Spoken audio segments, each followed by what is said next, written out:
우함수, 기함수에 대한 얘기를 좀 해봅시다. 우함수는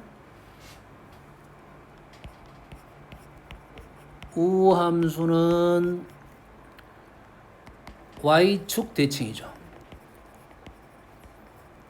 y축 대칭. 식으로는 f-x랑 fx가 같다는 거죠. 그래프를 그리면 y축의 그래프가 대칭적으로 그린 거죠.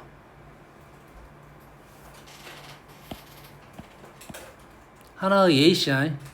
이 그래프를 100% 신뢰하면 안 되고 하나의 예시적인 그림만 선생님이 그린 거야. 됐습니까? 질문 들어갑니다. 1번 f-a하고 fa가 같습니다. 맞나요? 기본적으로 우함수 성질이니까요. 됐습니까? 두 번째 f'-a랑 f'a는 같다고 하면 안 되고 뭐라고 해야 되겠어? 부호가 반대. 부호가 반대라는 말을 는 마이너스 써도 되고 플러스는 0로 써도 되고 관계없습니다. 이것이 하나의 식쓰는 표현법이라 생각하면 돼. 얘를 이렇게 써도 되고 f 인버스 a는 x 프라임이다. 인버스가 아니라 프라임 a랑 같다. 이런 식의 표현도 되고 밑에 표현도 되고. 그러지? 근데 하나의 식으로 등식으로 적을 때 우리가 방정식을 풀 때는 밑에 식보다는 위에 식이 더 편하다는 말이야. 일부러 내가 위에 걸 적어준 거야. 세 번째 f 프라임 0은 0이다. 맞습니까?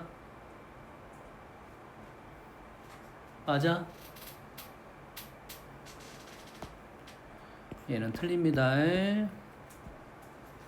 얘는 틀려. 아니 그러면 두 번째 틀린 거 아닙니까? 이런 말이 나올 수 있어요. 됐어요? 근데 보통은 2번 같은 경우는 참일 가능성이 더 높고 가능성이 좀 애매하긴 한데 디귿 같은 경우는 뭐가 있어? 현재는 우함수라는 것은 y축 대칭일 뿐이지 그래프에 대한 미분 가능성 자체는 표현되지 않았어요. 됐니?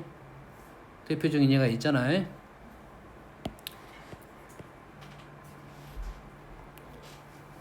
그래서 틀렸습니다.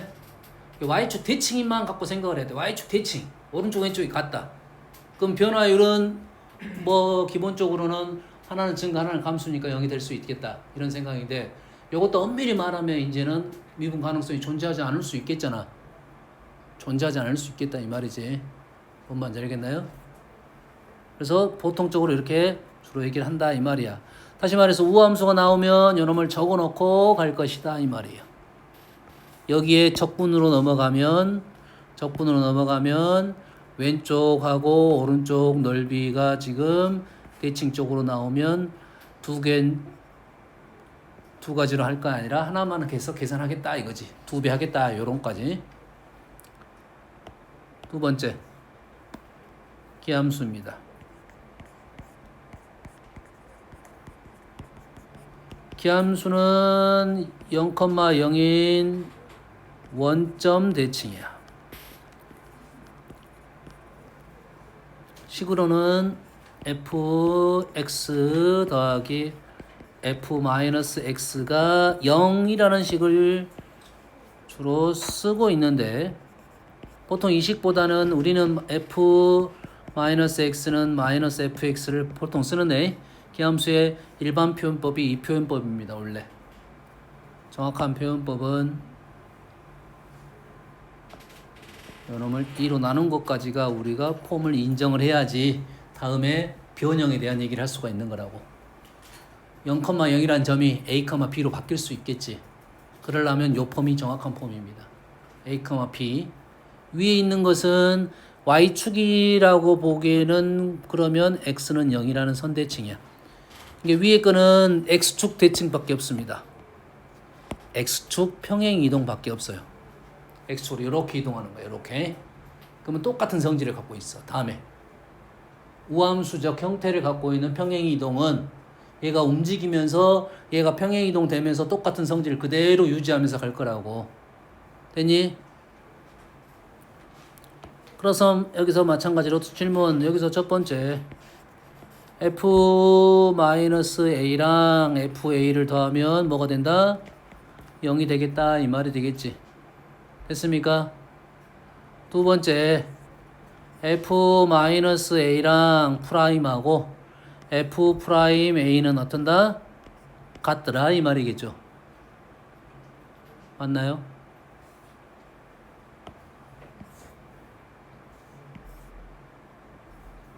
여기에 대해서 점대칭 그래프라고. 점대칭. 그래서 마이너스 플러스 a와 마이너스 a를 하면 요놈의 y좌표 요놈의 y좌표는 부호가 반대고 요놈의 변화율하고 요놈의 변화율이 어째? 똑같다 이 말이야. 같다 이 말이지. 그래서 얘는 f'0은 나오겠어 안 나오겠어? 여기 대칭이니까 나와 안 나와? 나오지는 않는다 이 말이죠. 됐습니까? 단 나올 때는 어떻게 나오냐면 요놈이 뭐 양수냐 음수냐 이렇게 나오진 않고 그래서 0일 때 어떻게 되느냐 이렇게 질문이 나올 거라. 얘가 0일 때 어떻게 되냐 이거지. 왜냐면 그래프가 이렇게 더 가서 이렇게 갈 수도 있잖아. 어차피 점대칭은 0하고는 상관없어. 얘는 우함수니까 뭐냐면 내려갔다가 올라가는 게 사실이거든. 그래서 프라임 0을 질문할 거라는 거지. 알겠니? 그래서 기함수 같은 경우는 이제는 다음에 정적분 할 때 세 번째는 인티그럴 마이너스 a부터 a까지 fx dx는 뭐가 될 것이다? 0이 된다는 얘기를 할 것이고. 그럼 우함수 기함수가 나오면 무조건 이것보다 적고 출발하는 게 맞다고.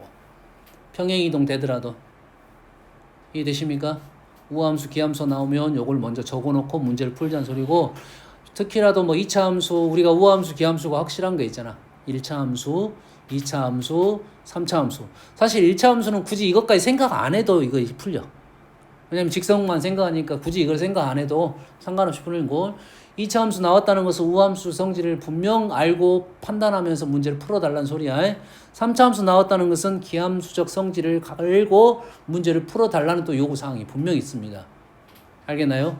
그러면 우리는 문제를 풀 때 이런 류의 문제를 풀 때 우함수 같은 경우는 요 선이 진짜 중요한 선이잖아요. 그렇지? 기함수 같은 경우는 이 점이 진짜 중요한 점이잖아요. 그걸 먼저 판단하고 문제를 풀어라 이 말이야. 2차 함수를 우리가 많이 공부했기 때문에 이 축에 대한 얘기는 하지 말라 해도 무조건 하고 문제를 푼단 말이야. 3차 함수도 당연히 요 점을 생각하고 문제를 풀어야 되는데 3차 함수는 선생님이 계속 강조를 할 거고 그래서요. 대신 요 점에 대한 공부는 우리가 많이 하진 않아요. 요즘 선생님들 다 설명을 하긴 하는데 요놈이 점대칭 점입니다. 점대칭 점. 3차 함수는 요 점이 아주 중요한 점이에요. 가장 먼저 찾아야 할 점입니다. 알겠나요?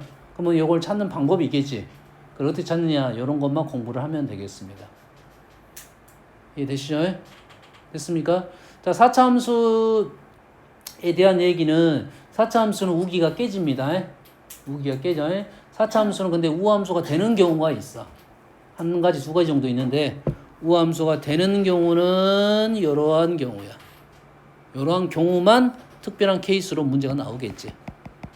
알겠나요? 이러한 케이스만 있을 거고 그 다음부터는 함수가 이제 사수가 높으면 우기에 대한 얘기는 없을 거고 만약 우기가 나왔다는 것은 홀수차항 따로 짝수차항 따로 생각을 해달라는 요구사항이 되겠죠. 알겠죠? 그래서 대신 2차 함수, 3차 함수는 우기에 대한 얘기가 아주 잘 나온다. 아주 잘 나온다. 이 말이야. 아시겠죠? 여기까지만 할게요.